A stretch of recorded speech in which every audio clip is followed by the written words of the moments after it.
محمد صلوات اللهم صل على محمد وآل محمد.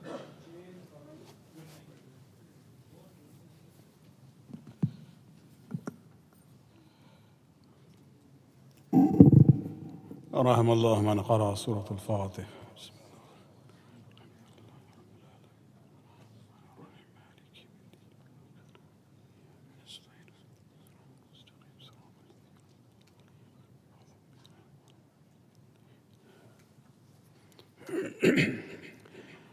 أعوذ بالله من الشيطان اللعين الرجيم. بسم الله الرحمن الرحيم. الحمد لله رب العالمين. الحمد لله الذي لا يبلغ مدحته القائلون ولا يحصي نعماه العادون ولا يؤدي حقه المجتهدون. الذي بعد فلا يرى وقرب فشهد النجوى تبارك وتعالى. والصلاة والسلام على سيد الأنبياء وخاتم المرسلين وشفيع المذنبين سيدنا ونبينا بالقاسم محمد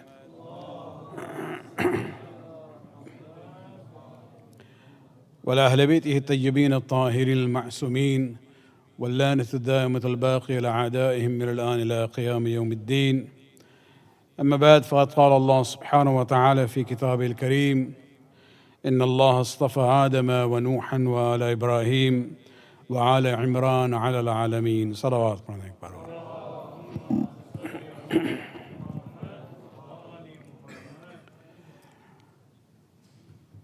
We thank Allah subhanahu wa ta'ala for the opportunity to once again to be part of the Azan of Sayyid al-Shuhada. May Allah subhanahu wa ta'ala accept our endeavors and our actions for everyone, from the organizers, the volunteers, the reciters, and the participants. May Allah subhanahu wa ta'ala may give us the tawfiq to understand Islam from the perspective of Abu Abdullah al-Hussein, so that we can be among the true followers of Muhammad and Ali Muhammad. Salawat.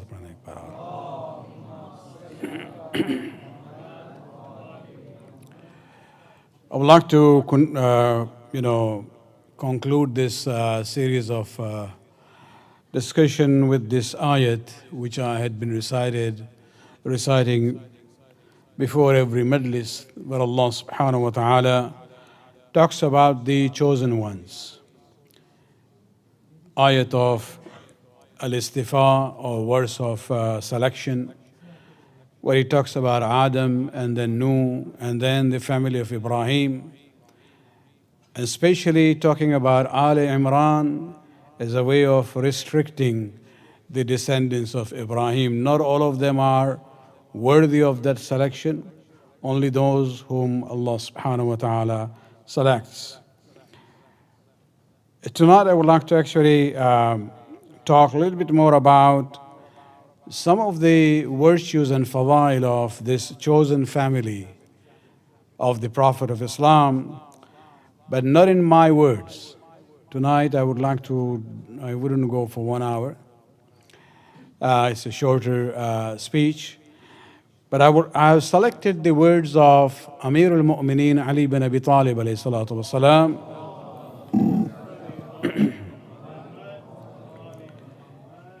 in which he talks about the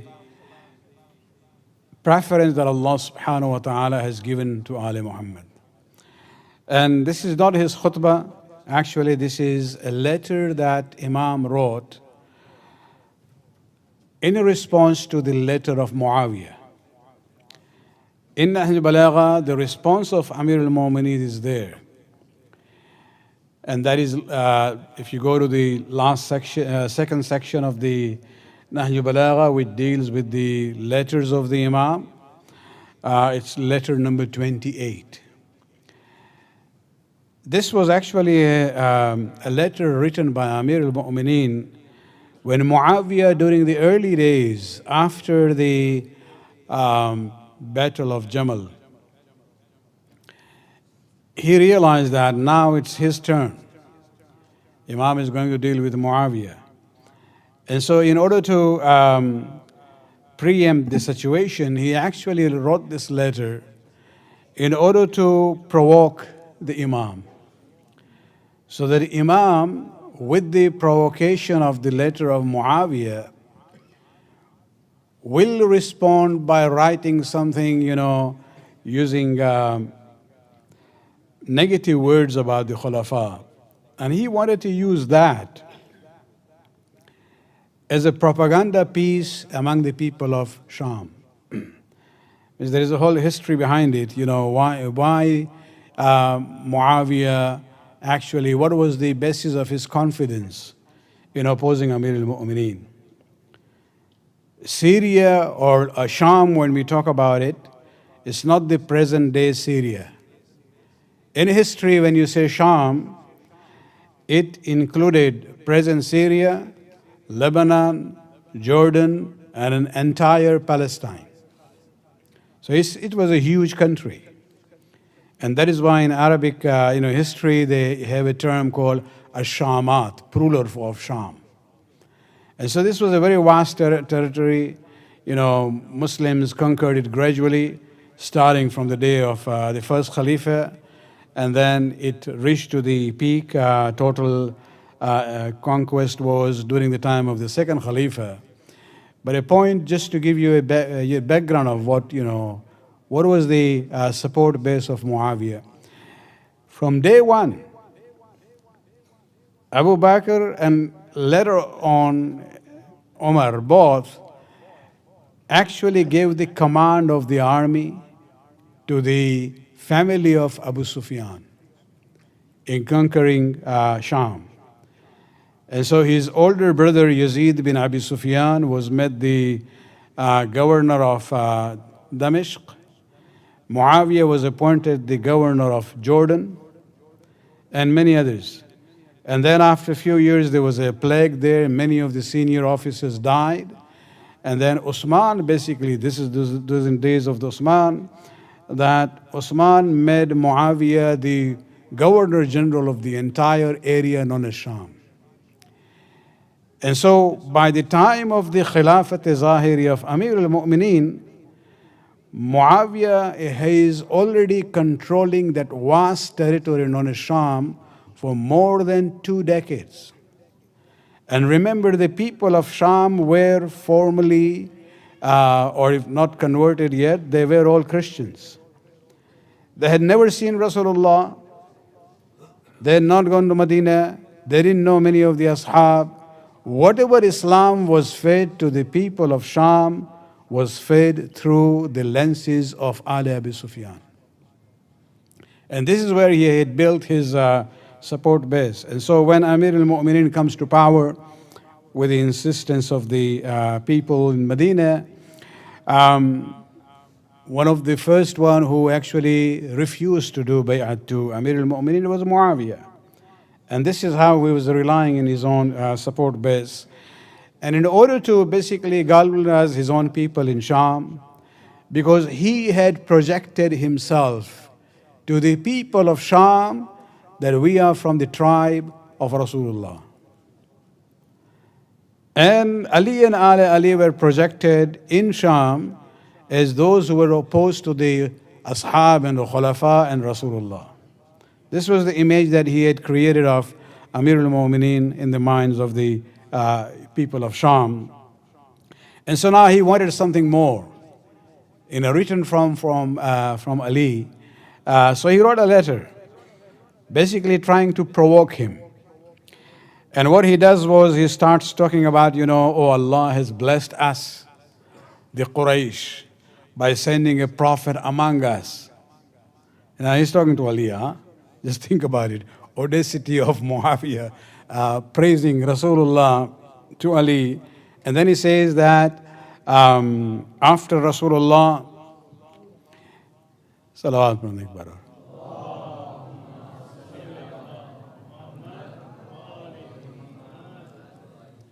Then he writes that after Rasulullah, the best among the Ummah was the first Khalifa, and after him the second Khalifa, and then after him the third Khalifa.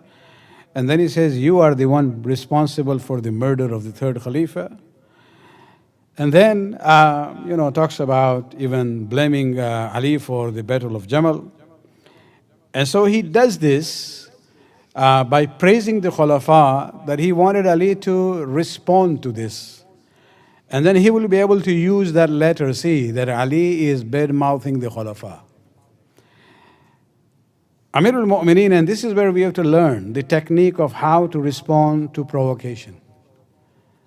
We are still very, behind in this technique. Amir al-Mu'mineen is basically provoked. And I'll come to one, the height of provocation at the end of the letter. Amir al-Mu'mineen responds to Muawiya. He writes what he wanted to write without, giving in to his provocation. He didn't give him the opportunity to use his letter, against him, regarding the Khulafa. And so let me just first, talk about the letter briefly. Salawat pranayik paro.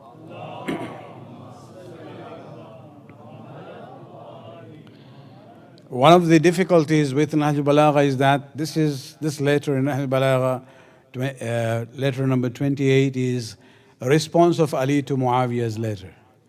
Nahj al-Balagha doesn't have the initial letter of Muawiya. But the commentators, people like Ibn Abi Hadid, Mu'tazili, and others have actually given the entire letter of Muawiya. So you need to actually read the letter of Muawiya first before you understand, how Amir al-Mu'mineen is dealing with his response. So Amir al-Mu'mineen starts after praising Allah subhanahu wa ta'ala. Then he says, he writes to Muawiya that, we come to see new things about you. You are praising Rasulullah to us. I was raised in his house. I knew his status, his fadilat, his nubuwwat. I was with him all the time. So you are describing Rasulullah to me. First of all, this is where you have to realize. And the ni'mat that you are talking about that Allah gave to Quraysh, it is to my family. I am a member of that family of Rasulullah. And so he says, your example of somebody trying to praise Rasulullah to me is the example of kanaqil al-tamr ila Hajar.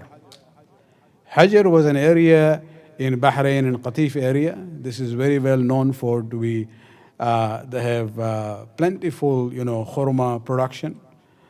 And so there is a proverb among Arabs that a merchant from Basra was traveling to Bahrain, and he thought, since I'm going there, I should take in a commodity which I can sell there. He didn't know much about what is there. He reached there and he realized that this is actually their more, major export commodity of Bahrain itself. So I'll use the present example. Somebody trying to sell oil, petrol to Saudi Arabia or Iran. But they are the major, suppliers around the world. So this is what Amir al-Mu'mineen says, your example is like this person. You are describing Rasulullah to me while you were actually his enemy all the time until the victory of Makkah. So what do you know about Rasulullah? And then he says, then he comes to the second part, the main point where Muawiya praises the Khulafa, and that was actually with the intention of provoking Ali so that he would criticize the Khulafa. And here, Amir al-Mu'mineen really puts him down in such a manner. He says, وَزَعَمْتَ أَنَّ أَفْضَلَ النَّاسِ فِي الْإِسْلَامِ فَلَا وَفَلَا. He says, so you have said after Rasulullah, the best in the ummah is so and so. Ali doesn't even mention the name. فَذَكَرْتَ أَمْرًا إِن تَمَّ اعْتَذَرَكَ كُلُّهُ. You had mentioned something that, so and so was the best of the ummah after Rasulullah, and the second one was the best after him. Rasulullah, Amir al-Mu'minin says, if what you have written is valid, it doesn't benefit you. You're talking about their praise. You didn't get anything out of it. وَإِن نَقَصَ, and if you are deficient in what you're saying, you're not, complete or truthful on this matter, it doesn't harm you. وَمَا أَنْتَ وَالْفَاضِلِ وَالْمَفْضُولِ وَالسَّائِلِ وَالْمَسُوسِ. Who are you to decide who is up and who is down? Who is afdal and who is mafzul? Who is the best one in the ummah and who is lesser one in the ummah? ما للطلقاء وأبناء الطلقاء والتمييز بين المهاجرين الأولين وترتيب درجاتهم وتعريف طبقاتهم. He uses the term for Muawiya. I'm sure he must have felt, very angry there. Talaqa is plural of the word taliq. Taliq means a freed slave, a person who has been freed by the owner. In the conquest of Mecca, there is the last years of Rasulullah's life. In the conquest of Mecca, there was no war. All the people of Mecca surrendered. According to the Shia and Sunni rules of jihad, Rasulullah had a right to make each one of them his personal slaves, because the Muslim army didn't do anything. The city surrendered by itself because of the power that they saw of the Muslim army. And so what did Rasulullah do on that day? He addressed the people of Mecca and said, you knew me from my childhood, yet you opposed me when I started the mission of Islam at every step, until you forced me to leave my own hometown. And I did, hijrah to Medina. Even then, you did not leave me alone. You came and fought against me, battle after battle. So what should I do with you? They say, well, we are like, you are Yusuf, we are your brothers. You forgive us. That is where Rasulullah said to them that, I can make you my slaves, but go, antumut talaqa. Go, you are freed slaves. Means I could have made each one of you, including Abu Sufyan and Muawiya, my slave, but I am making you free. Ali uses that term to remind him of what he's talking about Rasulullah, where Rasulullah had no respect for him at all.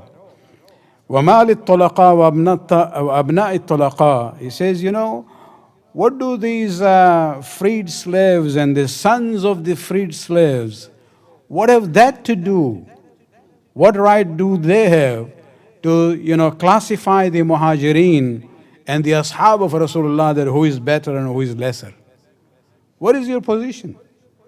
You don't even have that background, to judge about the early muhajirin and ashab of Rasulullah, wa tartib darajatihim, and to classify them, that he is at this first and he is the second and he is third, wa ta'rif tabaqatihim, to put them in different classes.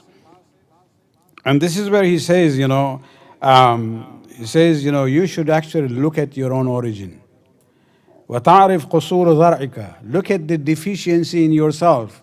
wa tata'akhkhar haythu akhkharaka al-qadr, and just go back, stay behind where the destiny has put you at the back. Salawat pranek para.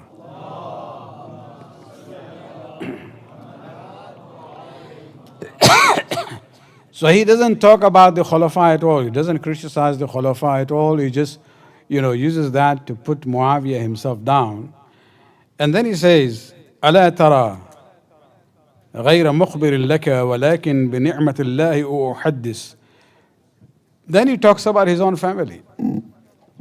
And this is why I'm relating it to this ayat, where Allah talks about Ala Ibrahim as the chosen family. He says, look at the status that I and my family have. And he says, I'm not really giving you anything new information. Everybody knows about it. But this is the blessing of Allah upon us. And then he gives actually two very specific examples.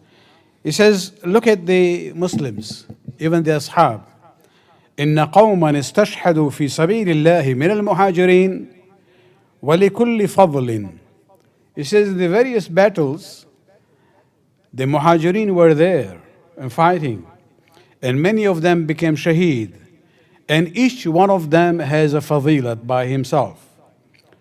حتى إذا استشهد شهيدنا, but when the first shaheed from our family became shaheed, first person from our family became a shaheed, he was given the title Sayyid al-Shuhada, referring to Hamza, the uncle of Rasulullah, and uncle of Ali. That all these Muhajirin who had died before as shaheed, they have their own fadilat and their own status. But when a member from my family is killed, Rasulullah gives him the title Sayyid al-Shuhada. وخصه رسول الله ب70 تكبيرة عند صلاته عليه. And Rasulullah actually recited 70 takbir on janazah of Hamza. Normally in namaz janazah you only have 5 takbirat. What used to happen in the battle of, at the end of battle of Uhud, they will bring the body of the shuhada, 1 or 2, and even the body of Hamza was there. And then they will replace the other shuhada with the ones whose janazah was not recited. But Rasulullah would say, leave my uncle's body there. And totally he actually, in doing that, he recited 14 times namaz janazah on the shuhada, and individually, but when Hamza, it comes to 14 namaz janazah, and that's where you have 70 takbirat. And so Ali says that, see, that is the difference between my family and the rest of the ummah. Salawat.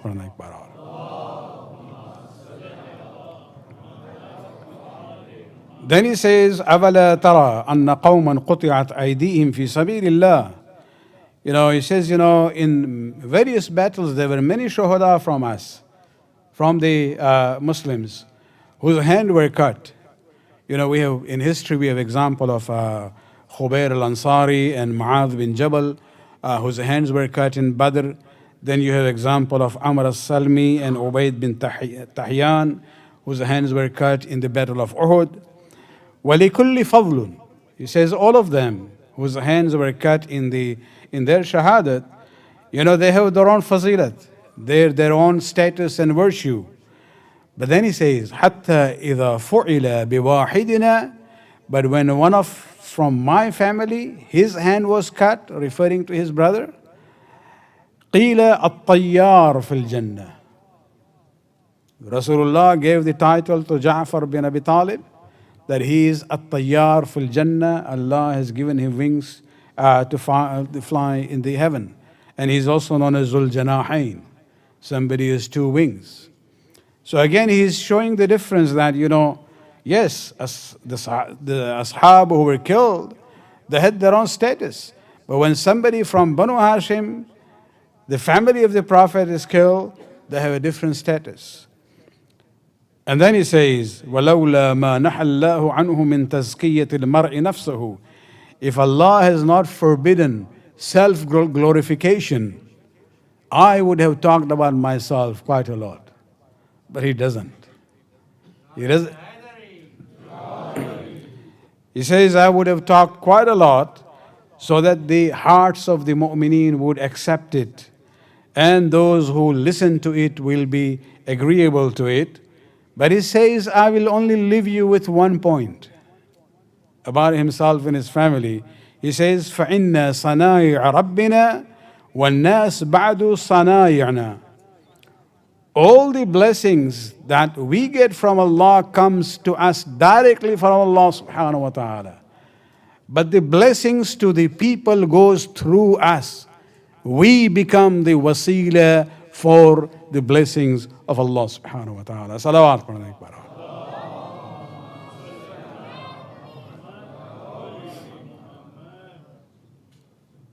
And then he says to Muawiya, لم يمنعنا قديم عزنا ولا عادي طولنا على قومك أن خلطناكم بأنفسنا.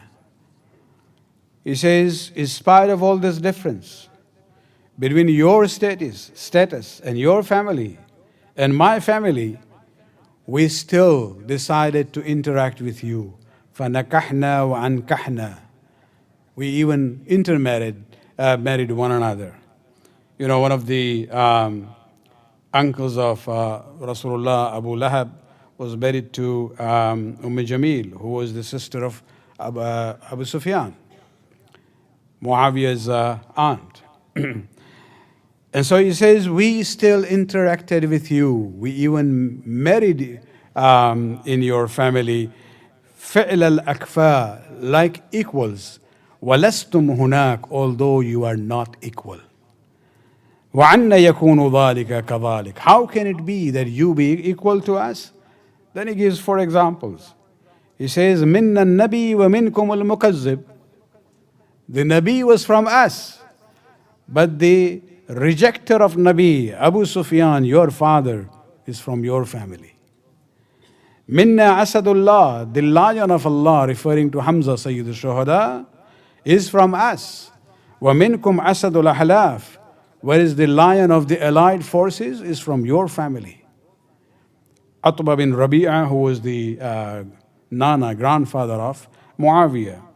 He says, Minna Sayyid al-Shabab Ahl Jannah, the youths of the chief of the youths of paradise are from my family, my sons. Wa minkum Sibyanun Nar, and the youths of Jahannam are from your family, referring to Utbah bin Abi Mu'ayt. Wa minna khayru nisa'il alameen. From my family, my wife is the best of the women of the world. Wa minkum hammalatul hatab, whereas the wife of Abu Lahab is from your family. So don't compare yourself to us. You are not equal to us. We are at a different level and you are at a different level. Salawat padhna ek baar.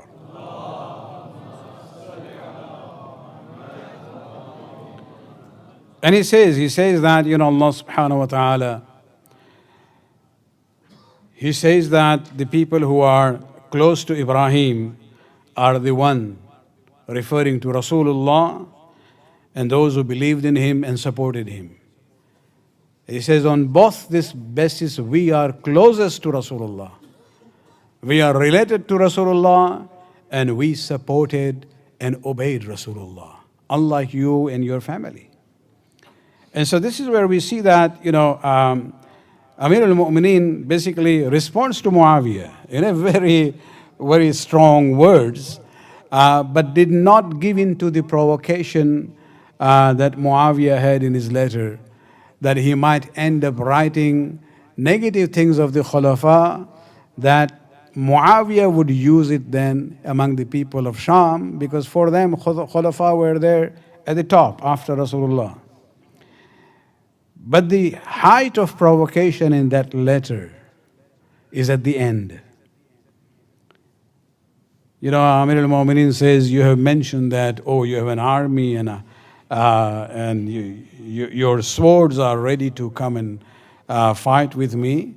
Responding to that, Ali says, I would like to remind you that the sword that I use to kill your ancestors and your relatives is still with me.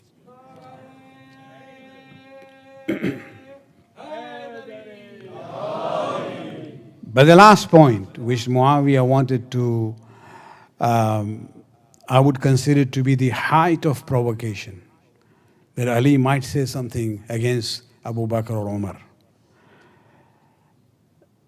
He says to Ali, Muawiya in his letter, he says, you are asking me to do bay'at to you, to pledge allegiance to you.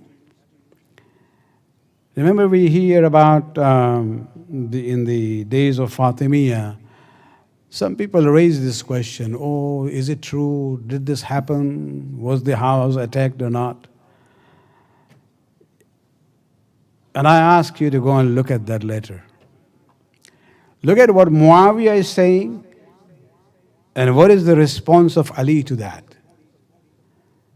You don't then need to go here and there. We are talking about early days. This is the days when Ali is alive. Muawiya, in order to provoke Ali, he says, you are asking me to do bay'at to you. Did you forget the day where you were dragged with a rope on your neck like a camel?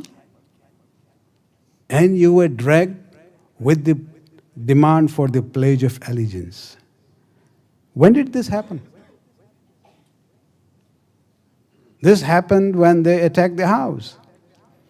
You know, those who say this didn't happen, what is Muawiya is writing? Muawiya is now confirming the zulm which was done against Fatima and Ali. You don't need to go here and there, although we have more, evidence for that. And he uses that as a way of provoking Ali, so that now he might say something against Abu Bakr, and he can use that in front of the people of Sham. But Ali, again, this is where we had to understand the wisdom of Amir al-Mu'mineen. How to deal with this kinds of situation. You don't give in to provocation. He responds to that last part of the provocation of Muawiya. He says, you have tried to humiliate me here. Because he is saying to Ali, you forgot the day you were being dragged like a camel through the noose. You were being dragged in that way with the demand of allegiance. Amir al-Mu'mineen said, you tried to degrade me, humiliate me, but you do not realize you have actually praised me. Because for a mu'min, to be zalim would be a blame, but to be a mazloom, it is not a blame for a mu'min. He's saying, I was a mazloom in that situation. And this is where we have to realize that Muawiya now is saying himself, Ali is accepting. He doesn't say, oh, what rubbish you are talking about. Nothing happened. No. He says, it happened. You were trying to humiliate me, but you do not realize that you have elevated my status. Because I was not zalim in that case, I was a mazloom. And there is nothing shameful for a mu'min to be mazloom as long as he is steadfast on his iman. Salawat padhne ek baar.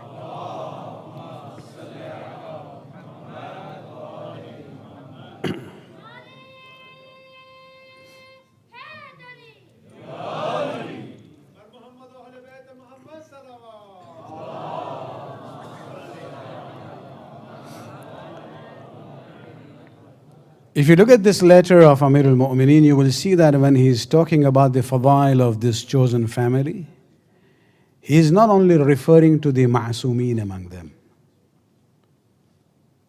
So we will only have 14 people individually.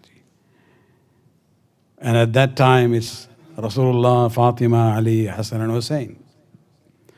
But no, you will see he talks about Ja'far, he talks about Hamza.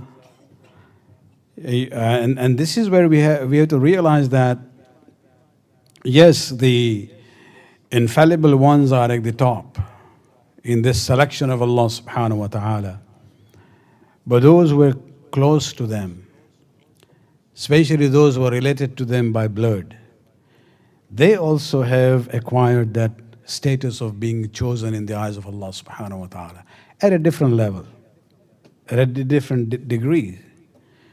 When we talk about the family of Imam Hussein alayhi salam, he was a ma'soom. Imam Zainul Abidin was a ma'soom.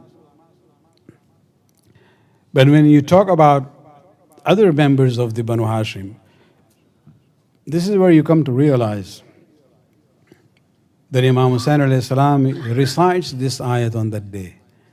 when Ali Akbar is living. إن الله اصطفى آدم ونوحا وآل إبراهيم وآل عمران على العالمين. In that way, even Ali Akbar is on that level.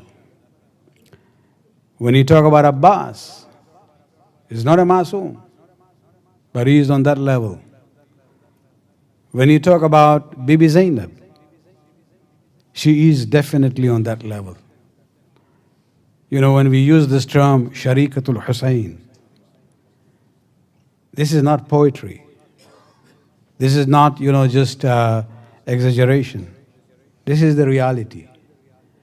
Because the mission of Hussein started from Medina, and he finished his task on the day of Ashura by the Shahadat. But the mission continued after that under the leadership of Zainab bint Ali. I have actually a booklet on this issue. You can even download from the website that I have. I've written it in both languages, in Urdu version of it and English also, where I talked about the background of how Syria was conquered and what is the impact of Bibi Zainab. But I'll leave it that for you to go and read, or maybe some other time, if we come back, inshallah, to Australia. But tonight, as a Masa'ib, I would say even the children of Karbala, in a way, fit that description of being the chosen ones. Imam Hasan alayhi salam on the day of Ashura, and this is especially for the young people, on the day of Ashura, addressing the Yazidi forces, he said something which is very profound. Just think about it. At that moment on the earth, there was no one at a higher level in the eyes of Allah subhanahu wa ta'ala than Hussein ibn Ali. There was no one who was more knowledgeable and eloquent and wise on the face of the earth than Hussein ibn Ali. He is addressing the Yazidi army, and yet they are not responding positively. A time comes where he says, "Ma lakum," what has happened to you? I am talking to you and you do not even listen to me. And then he says, I realize the reason why you are not heeding to my words, because قَدْ مُلِعَتْ بُطُونَكُمْ بِالْحَرَامِ, because your bellies are filled with haram. It means sometimes, we have the intelligence. We have the power of hearing. We can see the speaker. The speaker might be the most eloquent and knowledgeable person, but there could be a barrier that you do not heed to the message. And this is what Imam is saying. One of the reasons of that barrier would be haram food. So don't take this issue lightly. It's not only that you look for, is there a scientific reason behind this being haram or that had been being haram? There might not be no scientific reason for it, but it might have a spiritual, impact in receiving the hidayat from Allah subhanahu wa ta'ala. When this caravan was now entering into Kufa, Ibn Ziyad had ordered that all the men should come out on the street, on the route, from the gate of the city to the palace of the governor. And the women also, to see what's going on, went on their rooftops to see. And when this caravan came in, the women and children were sitting on this mahmil, on the litter on the camel, without any covering. There was no parda. And their outer, chadar had been taken away. When the caravan moves in slowly into the town, The women on the rooftop were looking at the women and the children. They were not looking at the spears which had the heads on it. And the women realized that these children look hungry. You know, women are more softer and merciful. And some of them started, you know, because there is plentiful of dates and khurma in Kufa and region. They started, you know, taking the khurmas that they had and started throwing towards the mahmils on which Ahl Haram were sitting. We have a narration where some of the khurmas, you know, dates fall on the litter in which Zainab and Sakina were sitting. Remember Sakina or Ruqayya, whatever name you use? She's a 4-year-old child. They have gone through hunger and thirst. They might have been given a little bit before, after the shahadat. But very instantly, you know, she took one khurma and put her in her mouth. Bibi Zainab noticed that. She extended her hand and took out the khurma from the mouth of Sakina. And I would say, Bibi, she is a very, you know, she's a minor child. She is not even baligha. The rules of halal and haram don't apply to her. If she, under this very difficult situation, is eating that khurma, it would be okay. But no, Zainab would respond to us in the words of Imam Hussain alayhi salam. She took that khurma through towards the house from where the khurma had come. And she says, "Oh people, remember, Nahnu asara ahlul bayt, we are members, prisoners from the member of the family's, Prophet's family. Inna sadaqata alayna haram. Sadaqah is haram for us.